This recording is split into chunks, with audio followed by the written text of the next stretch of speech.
Hello everyone, I'm Phoenix Tremaine, and this is going to be my review of Insecure Season 4, Episode 2. But first, if you haven't done so, please take a minute to subscribe. If you have subscribed, thank you very much. Really do appreciate it. Now, please, if you can, check out my other channel. You'll find a link in the description box, as well as my social media tabs, because I'm trying to build my social media presence, and I'm offering lots of entertainment news and information. On Twitter, I'm 140 away from my goal of 500. On Instagram, I need 32 more people to reach that 500 goal. And on my YouTube channel, my new YouTube channel, I need 477 people to reach my goal of 1,000. And those are like different plateaus I just try to reach before I go to the next plateau. And of course, on my main channel, I have 20,000 subscribers, and I'm trying to get to 25,000. So if you can do so, help a brother out. Hit that subscribe button. If you like my videos, hit that bell notification. Then we're going to talk about some Insecure. This is episode 2, and we're 3 months before the block party. Andrew isn't sharing anything deep with Molly. Now, sometimes you just gotta take a hint, and I know it'll probably evolve beyond this, but when a person shows you what they want from you, believe them. Okay, only thing he wants is sex, and maybe to have some fun, a concert, a play, a restaurant. As she said, they don't really talk about anything beyond the superficial. It is what it is, and it's driving her crazy because she wants more of a relationship and she wants to go deeper. But we'll get more into that later. Issa and Condola have an awkward moment when Condola mentions that she's going away, and then Issa says, "Oh, that's romantic," and she realizes, "Oh, you're going away with Lawrence." And they have this awkward moment, but they sort of break that ice by talking about how crazy it is that he, instead of ketchup, he uses mayonnaise when he's eating French fries. And they kind of laugh it off. Meanwhile, Molly is mad that only thing that her and Andrew do is have sex. And I felt for her a little bit. It's kind of hard to feel for Molly, but I felt for a little bit because way back when, like 20 years ago, I was dating around, and there were a few dating relationships. I don't even want to call it relationships, but because never got past the dating stage where I just felt like a sex object. Like all that they wanted was sex. We can talk. If we go to a restaurant, it was like a lot of silence, but next thing we get somewhere alone, and then it's hurry up and give me the dick, just to put it bluntly. And I realized that it was what it was, that you're not trying to get to know me, you just want some dick and go about your business. And I decided that that's not what I wanted. I was looking for a relationship, so I moved on. But Molly's hanging on for dear life. Then we have Tia's Bay. Okay, my note is Tia's Bay is still digging up in Issa, and the condom comes off. So my immediately thought was morning after pill. You need to go right to the drugstore, and you need to make sure that you're not baby mama number 4, because she later says that he has 2 baby mamas and 1 on the way, and she should have been messing with him to begin with. So my immediate thought was morning after pill. It's because it seems like she was semi-enjoying it. The looks and expressions on her face was kind of hard to read. Like at one point it looked like she was enjoying herself, then the next point she looked bored. So, I'm not sure what I was supposed to translate from that. But anyway, we had a scene where she had to fish it out or squeeze it out. And, yeah, that happened. And yes, occasionally you have sex, the condom does slip off, and,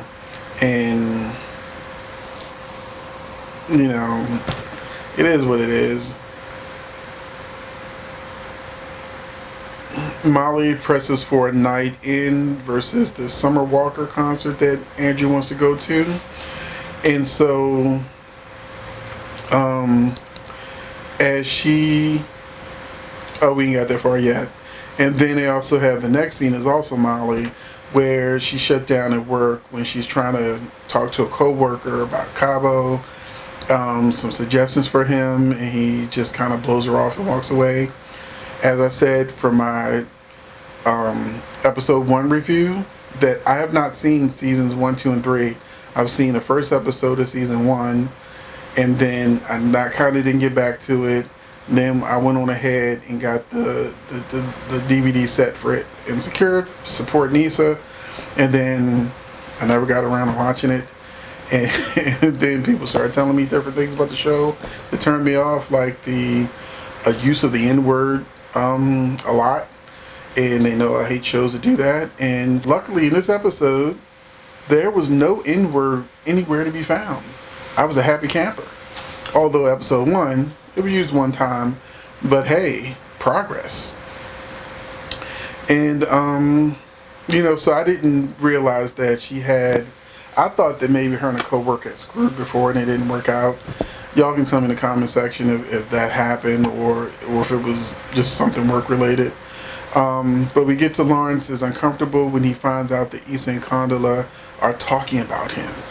So this is where things got really interesting, because Lawrence wasn't man enough to nip this in the bud in the beginning when he found out that Condola and Issa were friends and they were getting closer, and he had made this dinner for Condola and she ran out because she got in her feelings because they were together for 5 years. It was at that moment he should have known that he needs to nip this Issa Condola situation in the bud, point blank period, because she's already in her feelings for no reason at all. She has no reason to run out like that. Things happen, situations happen, but how she handled it, it shows sort of how fragile she is in regards to this situation. So my next conversation with Condola would have been because she asked him, hey, how do you feel about me being friends with your ex? My answer would have been, I feel like you shouldn't do it. It's only going to cause problems. And if she persisted in deciding that she wanted the friendship to continue, then we would have problems. Let's just say we would have problems. So that's when Lawrence goes ahead and he talks to his boys about the situation. I don't know who wrote that.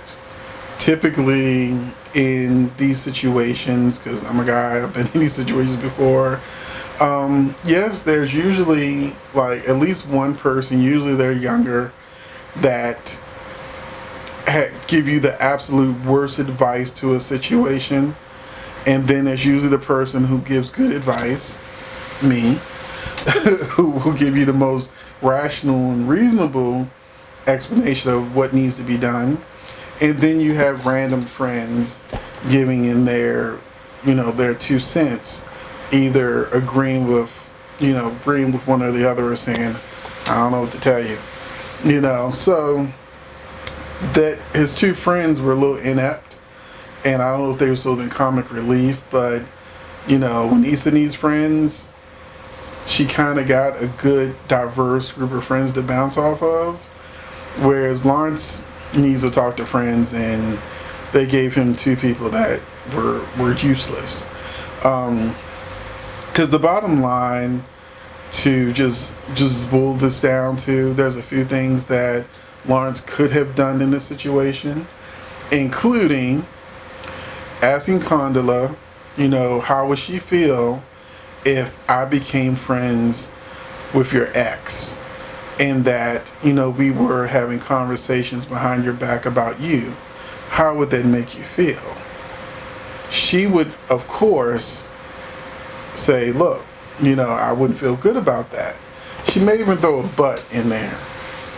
But then the next thing you can easily say to her is, well, look, I think that this is going to be a really awkward situation with you and Issa being friends. So to end this awkwardness, I think I should be friends with Issa too. We can be grown-ups about this, and me and Issa will be friends too. That way we can all be around each other. Won't be a big deal.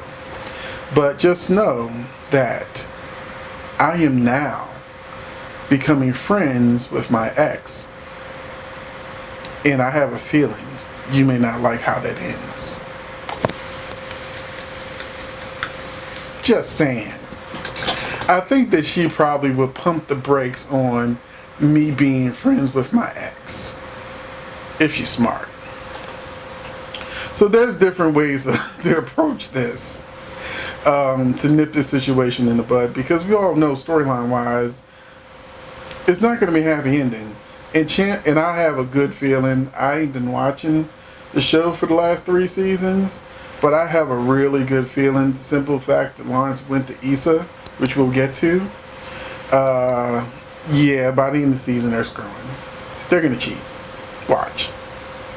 Now, Issa meets Condola, and Molly arrives, and she does not realize, she didn't realize Condola would be coming, and this creates yet another awkward situation where Molly is saying, hey, I really wanted to talk to you one-on-one, and Issa's like, well, get to know my friend Condola, you can bounce off her too.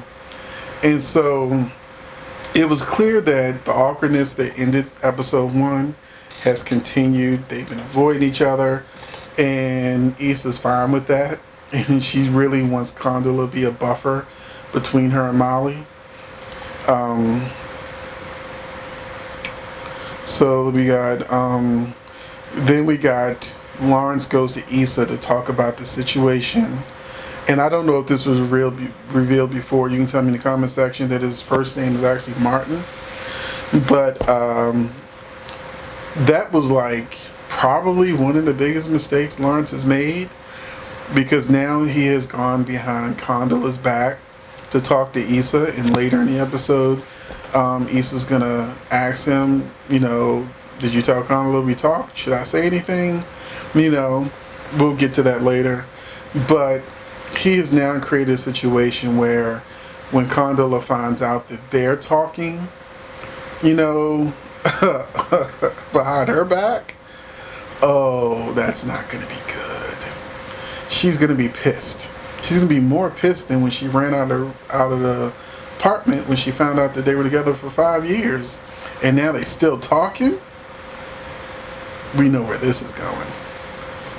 So Molly continues to push Andrew to open up, and this leads to Andrew having a big blow up and leaving out.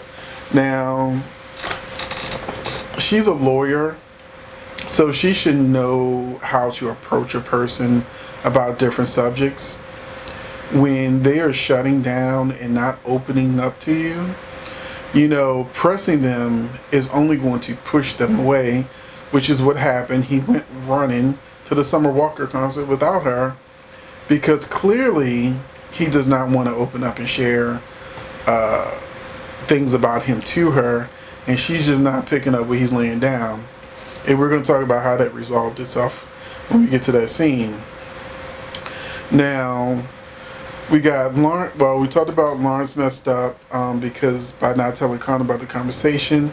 Issa called him. Now, Issa was being a good friend.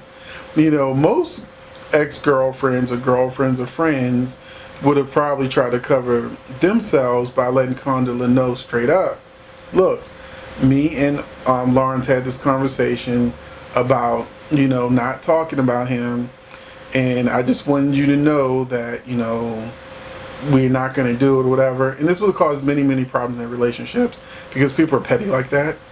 But that's how I think the situation would have went in real life. But Issa, being a good person, being a good friend, being a good ex, gave Lawrence the heads up of how she should handle it, and he told her the wrong thing, because the best thing that Lawrence could have done in this situation is tell Condola himself that he met with Issa to ask her to stop talking about him because it was making him uncomfortable. She would have been in her feelings, but at least she would have found out from him and not some other way. We also get a scene where Issa ghosts Molly after Andrew runs out on her. She calls Issa, and then Issa just kind of sends her the voicemail. And then Molly's friction with her coworker she had earlier sort of comes to an end when she offers an apology to him, and he looks like he don't know how to take it, but it looks like he's gonna calm down a little. And I think Molly's gonna end up screwing him. I just feel like if they haven't done it already, this is where that's leading to. Now Andrew calls Molly, who says that he wants to take his time and open it up. And then I translated that. Let me mansplain that to you. The mansplained version of what he said is, the ussy's good, I don't want to mess that up. So I'm going to tell you that I'll open up eventually, but I just want you to keep opening up for me. That's what that is. At least in real life, that's what that would be. He's making sure that he can still get some while dangling that carrot in your face, amongst other things, that he will eventually get to, And you're going to be hoping against hope that, well, he said. And then Molly ends up meeting Issa one-on-one. They had a jog or whatever. And when Issa asks her, what's going on with her, Molly's like, nothing. So, they're both distancing themselves away from each other, and their friendship is now having walls thrown up where it's going to lead to the end of their relationship, which is kind of what they said in the episode 1 narration. And we also got another thing that happened that I really wish they actually showed us, but TSA Bay got dumped by Issa off camera, and that's very understandable. But that's it. Thank you for watching. Let me know what you thought about my commentary, how you felt about it. Hopefully it's your understanding, and let's take it from there. What did you think about Insecure episode 2? And I will see you in the next video, and I will probably be talking to you in the comment section. Thanks for watching.